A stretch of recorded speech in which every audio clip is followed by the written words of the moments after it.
Hi, this is HP from Noise Junkies. And this is Father Malone from Dark Destinations. Please join us as we examine one of the greatest sitcoms in television history, Taxi, on Night Mr. Walters, a Taxi podcast. Good night, Mr. Walters.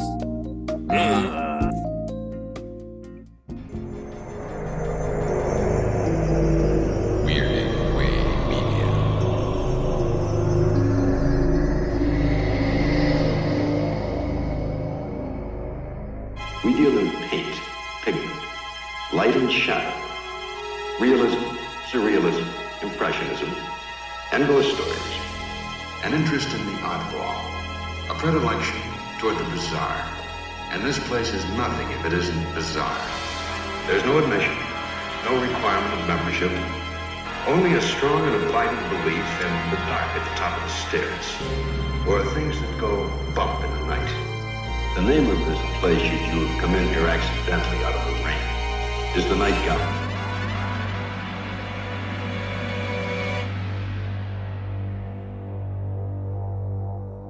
Welcome back, art lovers, to Midnight Viewing, the Night Gallery podcast, where we discuss Night Gallery, the Rod Serling's follow-up to The Twilight Zone. I'm Father Malone, and with me here in the gallery are the projection booths, Mike White. I got a hunger for sin. Also joining us is the Culture Cast's Chris Statue. I'm just a robot looking for love. My God, we got both segments covered. This is season 2, episode 21, which aired on February the 23rd, 1972. The episode is split into 2 segments, The Sins of the Father, and You Can't Get Help Like That Anymore. Now this one here, unabashed and unashamed, I submit to you as a dandy. It delves into an ancient funeral rite having to do with a personage called a sin eater. One who attends a wake and partakes of the funeral food, and in the process digests all the transgressions of the deceased, so that he departs the earth a much cleaner and sweeter little item, proving that we've become a bit more sophisticated in our tribal rites, but we are much the poorer for our 20th century chromium intellect. You might agree with me after you've seen Sins of the Fathers.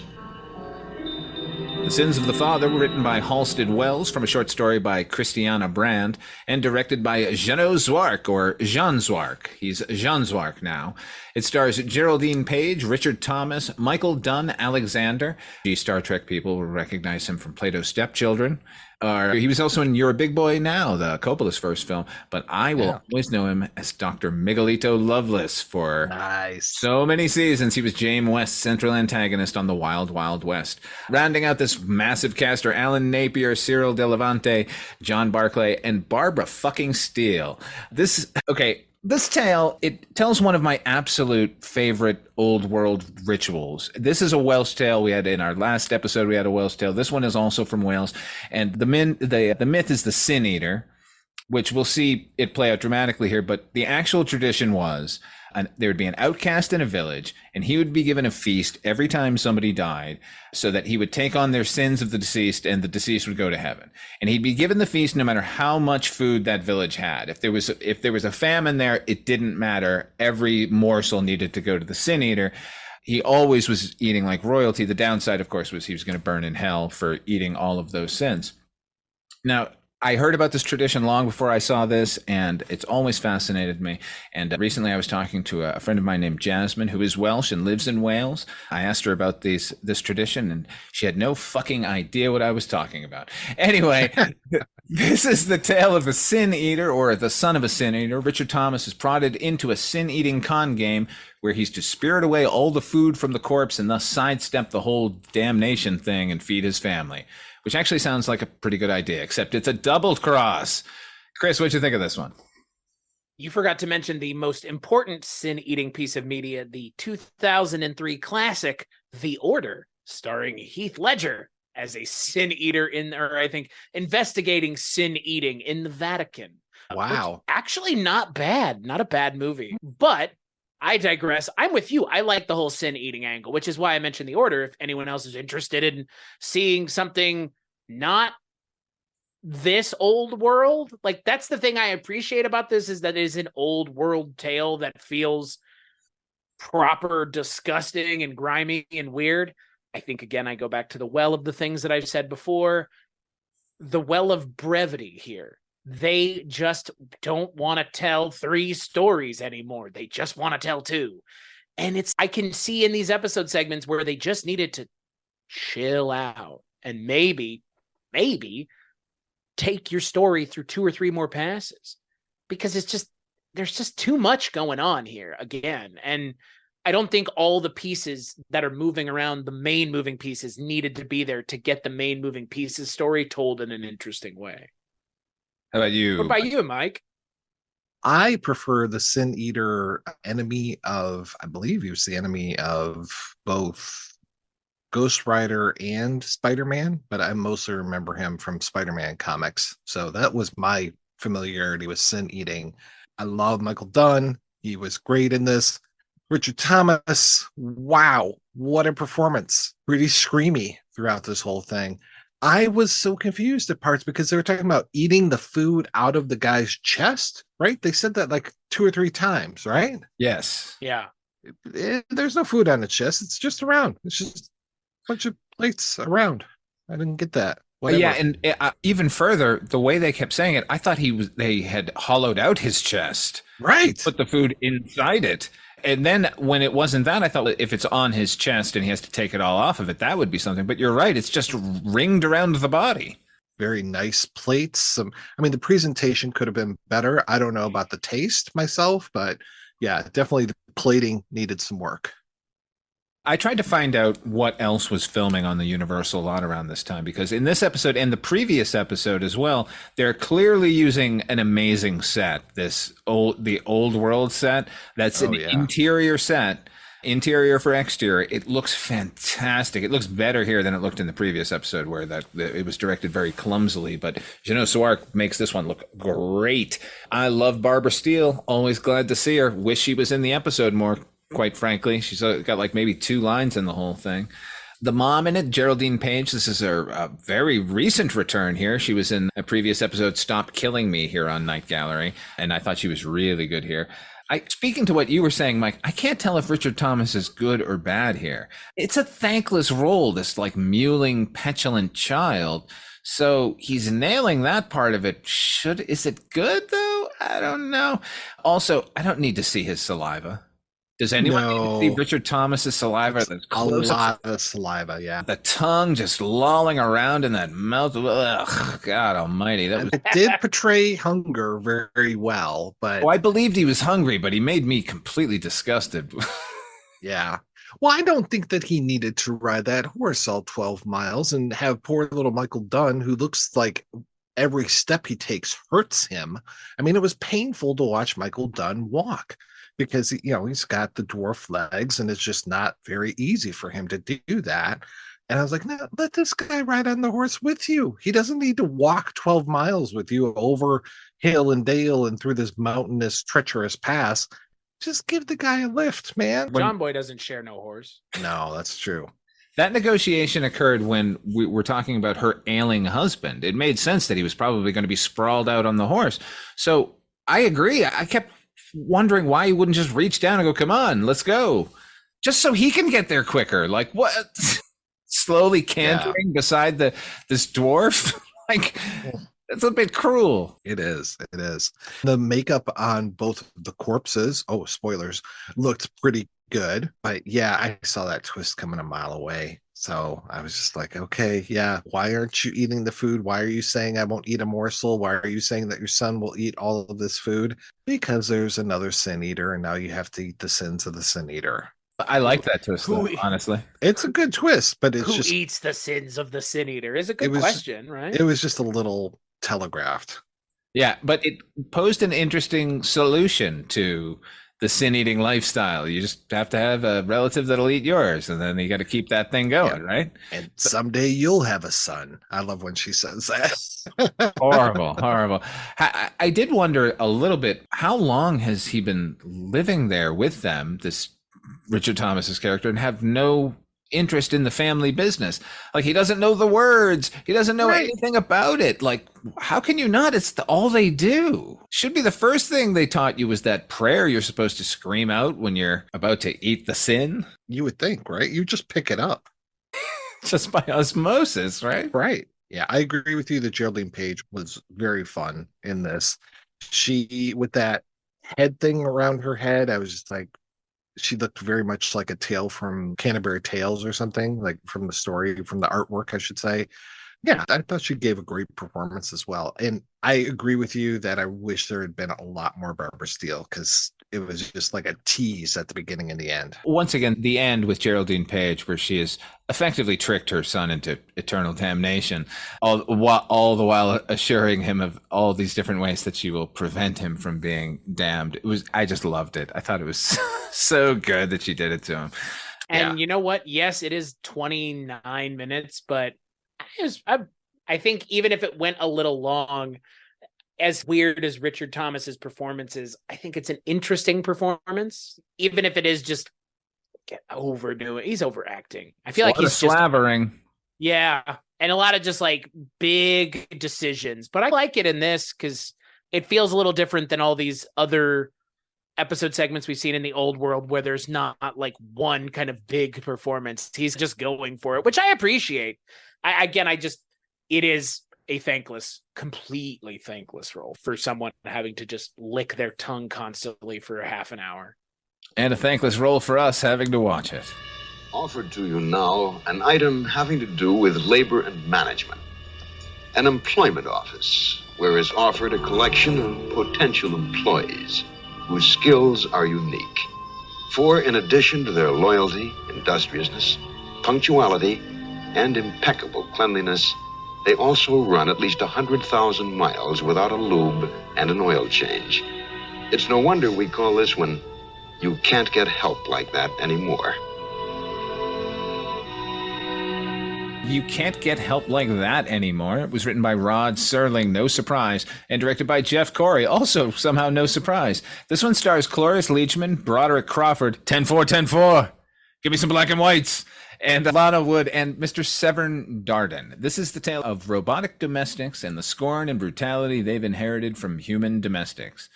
Now, I've been attempting to shed a spotlight on some of Night Gallery's talent here this season. In this case, it's in front of the camera, not just sound. He actually appears. This is his only appearance and my only opportunity to talk about Mr. Severn Darden for a moment. Now, every working, flexible, and funny comedic actor working today has probably had some improv training, whether that be to the Groundlings or Second City or UCB or any dozen improv schools. All of those schools, all of those students can trace their lineage back to the Compass Players from the University of Chicago from 1955. That was created by Paul Sills and David Shepard. Some of their original members were Mike Nichols, Elaine May, Shelley Berman, Barbara Harris, Del Close, Ed Asner, Ron Liebman, and yes, Severn Darden. Paul Sills went off to found Second City, and when he did so, Severn Darden went with him, making him a founding member of that organization. He was a frequent television guest star, my favorite being Monkey versus Machine on the first season of The Monkees. But he was in Barney Miller. He was in the greatest $6 million man episodes of all time, the ones with Bigfoot. He had a few notable film appearances, The President's Analyst, Vanishing Point. He was in a couple of Planet of the Apes movies. And of course, he was the befuddled Dr. Meredith in Real Genius. Always check their references. He has 2 recordings that you can track down, and if you can, I encourage you to do so. They were the Metaphysics Lecture and Football Comes to the University of Chicago. Those are both recorded in the early 1960s. They are hilarious. Anyway, back to the episode. Chris, what'd you think of this one?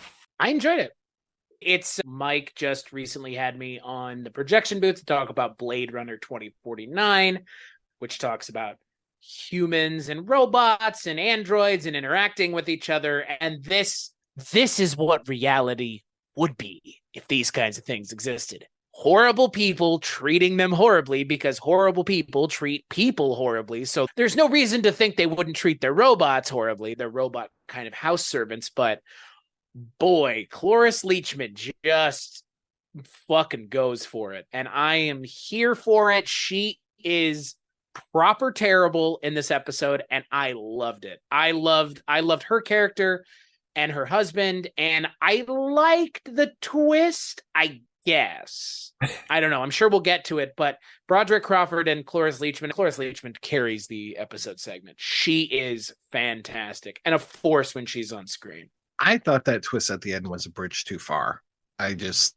Yeah. I don't understand it. Like, I'm- what actually yeah. happened? The I'm robots curious took over. So is Broderick Crawford and Phyllis Diller, not Phyllis Diller, Jesus, from Phyllis, Cloris Leachman, are they now robots? Were they robots the whole time? Unclear. Okay. It kind of reminds me of that TV show Humans, which I think was from Scandinavia at first. And that was very much about, oh, Sweden, sorry. That was very much about the way that humans would treat robots if they were to show up and be our servants and stuff. And it's always an interesting question. But yeah, I thought it was interesting when Severin Darden was talking about how these robots are now starting to feel and they're going past their programming. I thought it kind of should have stopped there. Sure, go ahead, show Cloris Leachman, show Broderick Crawford about to be mean to this new servant that they have because they just totally destroyed the last one. The shot of the hand without the fingers was really upsetting to me for some reason. And just the big massive wires coming out of the head that we don't really see the face of. I thought that was disturbing as well. But overall, I was like, okay, yeah, this is good. But then when they went past that hump and then we had the children's zoo, right? Exactly. We had the Broderick Crawford with those big shears and stuff. I was just like, what? Wait, what is happening here? Wait, Severin Darden is a robot as well. He wasn't just the guy that made the robots, but he was a robot making robots. Jeffrey Wright was a robot all along, Mike. The whole Yeah. time. That's how that made me feel at the end of the episode segment. I was like, I just don't, whatever the point is, if it's what you're saying and they're robots now, how, what, okay. And then Yeah. the other thing is, are they now just making robots in the image of people that they killed? And now they're just like, these people are subjugated now. I just don't get it. Like, it's, again, it doesn't really hurt the episode because Cloris Leachman's so much fun and so just enjoying herself at being a miserable human being that you are there for that kind of performance. But yeah, the way that they treated that robot, my God, it's the painting. The painting is fantastic for this one. Oh, yeah. I really like the painting. I think it does hurt the episode, the ending of this episode, honestly, because Serling wanted to tack a twist onto it for no good reason or give us a comeuppance that he thought was commensurate with the crime. But all it did was make the viewer go, what the fuck? Wait. Yeah. Yeah. Okay, so are these humans now robots? Or are they actually still human and they keep them like frozen until they beckon them out? What's going on in the outside world here? Is there a new regime? Have robots taken over the whole planet? I don't know. It's a lot to process in what is just a slight tale of awfulness of rich white people. And look, like to mention again, Blade Runner 2049, there's a scene in that movie where one of the robots comes and hits ostensibly a human in the neck and severs that character's neck immediately. Like, the robots are a threat because they're made out of metal and they can swing really fast and fucking kill you. I don't know why there needs to be more than just they're dead. Like, the robot took its hand, went like this with it and cleaved your head in two. Like, that to me seemed like, I know that they couldn't show it here, but the stakes are, these are robots, and if they don't like what you're doing, they will turn on you. Like, why is that not scary enough? That is, we don't need to see the end of the robot revolution. Like, yeah, throw up a title card at least to let us know that this is now 2 years later or something. Right. Like, it's really jarring. Yeah, it reminded me a little bit of Creation of the Humanoids. Have you guys ever seen that one, the old sci-fi film? No. Okay. You of all people, Father Malone, I think would enjoy it a lot. I think Chris, you would like it as well, but of all people, Father Malone, I think you would really like it. It's basically the robots in that are not very humanoid. They have this silvery skin and stuff, but it's very much probably what Serling was going for as far as robots are great, but I wouldn't want one to sleep with my sister kind of thing. And it's this woman who is in Congress with her robot servant and treats him like a person. And it's very much like the people that are anti-clicker, as they call the robots clickers, they all wear like the kepi caps, like the Southerners. Like the French Foreign Legion? No, like the Southerners from the Civil War. Sorry, the War of Northern Aggression. So it's it's subtle-ish. You're definitely picking up. Oh, robots are second-class citizens, and they're being treated unfairly, and they're being mocked and stuff just because they're robots, which is exactly what Sterling is trying to go for, but doesn't really get there. Remember Good that? robots on both sides. Remember Both the sides. Futurama episode with "Don't have sex with robots"?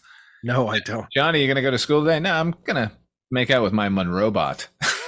Look, that's the reality that that like something like Black Mirror would tackle. But it's like, yeah, if you had a robot that you could live with you in your house, like there are some people that would be like, where'd Dave go?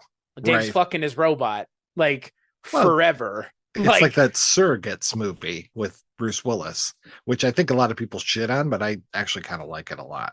You know, I never saw it. Same. Yeah, it's interesting. It's like everybody has their robot avatar that can go out into the world. And so people just kind of stay at home plugged in. It is very Black Mirror. They stay at home plugged in and they just live life through their robots, and the robots can do whatever you want. And so, yeah, there's a lot of, it's basically, hey, I'm having sex as this robot. And of course, are there men operating women robots? Yeah, of course. It's just like the internet. Say, I'm down with that. That sounds Yeah. interesting. It's a pretty good movie and very good comic book. It's probably a better comic book than it is a movie. And I know we've talked privately about Westworld, but like Westworld tackles similar questions in the first two seasons of what this show segment is going for, and so does Blade Runner. Like it's, I don't know, like I just wish this Matrix felt, as well, you know, the Matrix. Yeah. I wish this kind of went further in the right way, because like it went far, it just didn't go in a sustainable direction that makes sense, because they don't clarify. And normally it's like clarification isn't needed. Clarification sometimes gets in the way of my enjoyment of things. But here it's like what you did almost makes no sense.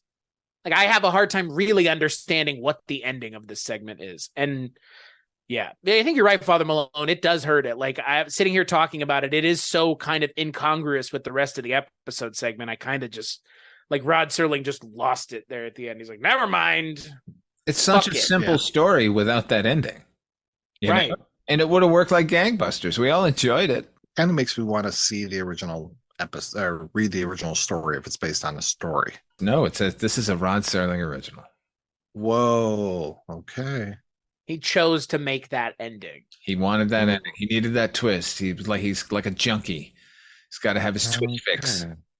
So Yeah. okay. So the options are those people are now turned into robots, or That's what I was saying. Like, there's no explanation.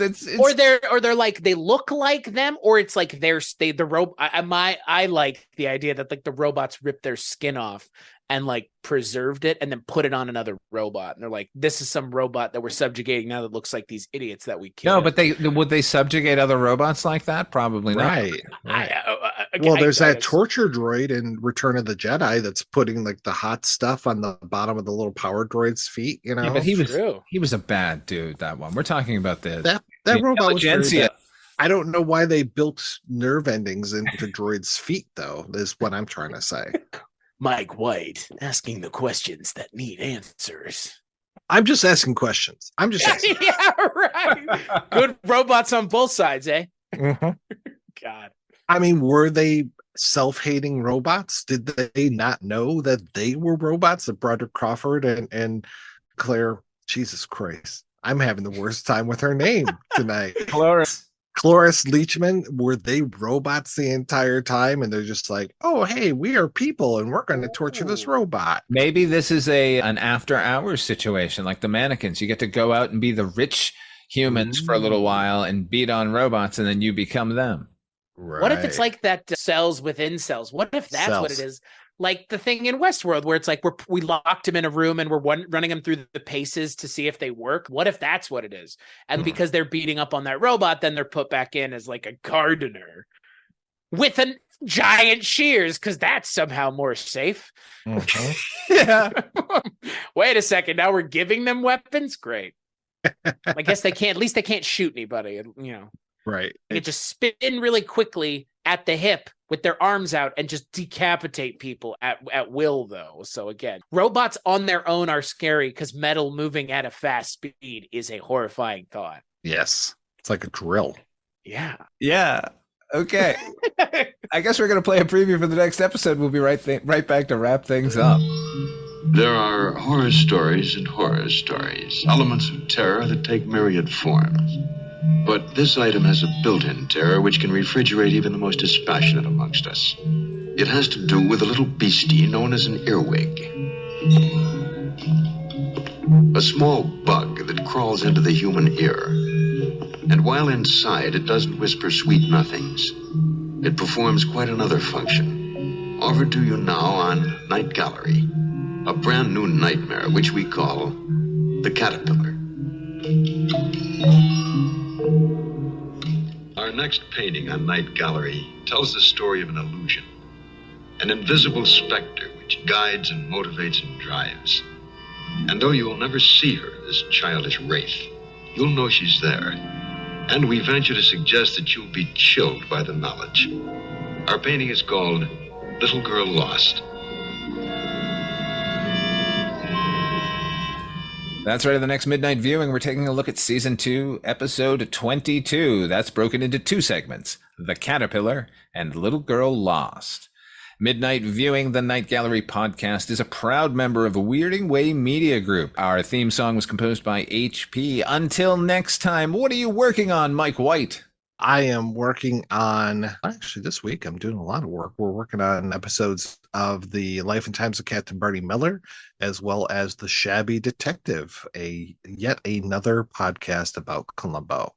So yeah, that's what I'm working on, as well as the usual stuff like the Projection Booth, which is available at projectionboothpodcast.com or weirdingwaymedia.com. How about you, Chris? Culturecast, Scary Stories We Tell. Those are places you can find me kicking around weekly. Bollywood Cinema Club, all places that I can be found, and they can all be found at weirdingwaymedia.com. As for me, you can also find my shows, Dark Destinations and Noise Junkies, over at weirdingwaymedia.com. If you want to check out any of my visual nonsense, go over to fathermalone.com. Thank you all for joining us here at Midnight Viewing. The gallery is now closed.